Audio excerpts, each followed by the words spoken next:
নূর নবীজির শান শুনো মুসলমান নাজিল হলো জিনার প্রতি 30 পারা কোরআন। জোরে বলেন নূর নবীজির শান শুনো মুসলমান নাজিল হলো জিনার প্রতি 30 পারা কোরআন। নাজিল হলো জিনার প্রতি 30 পারা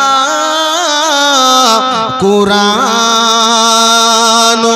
আল্লাহ তাআলা বলছেন গো কোরআন পাকে নবী পাকের শান বাড়ালাম দোনো জাহানে।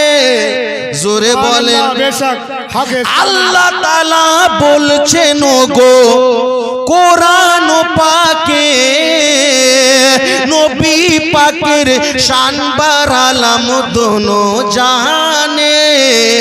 সেই নবীজির মোহব্বত হচ্ছে ইমানের ইমান। নাজিল হলো জিনার প্রতি 30 পারা কোরআন। নূর নবীজির শান শুনো মুসলমান নাজিল হলো জিনার প্রতি 30 পারা কোরআন। নারায়ে তাকবীর, নারায়ে রিসালাত, নারায়ে হায়দারি, শবে মিরাজ, শবে মিরাজ। মৌলানা সাব্বির আলম সাহেব, মৌলানা সাব্বির আলম সাহেব, নারায়ে তাকবীর, নারায়ে রিসালাত। এবার নবী আমার এবার বেরাদার আরো একটু আগে গেলেন। যাওয়ার পরে দেখতেছেন নবী পাক আমার দেখতে পেলেন কিছু নারী এবং কিছু পুরুষকে নবী পাক আমার দেখলেন কি তাদের সামনে খুব গুরুত্বপূর্ণ ওয়াজ বাবা মন দিয়ে শুনবেন। তাদের সামনে অনেক ফলমূল সেব বেদানা অনেক কিছু রাখা আছে, কিন্তু সে ফলমূলকে না খেয়ে একটা বেরাদার ইসলাম মরা বেরাদার ইসলাম মাংসকে ছিঁড়ে ছিঁড়ে মরা মানুষের সে খাচ্ছে। নবী আমার বললেন জিবরাইল এই লোক কি করতেছিল দুনিয়ার জমিনে?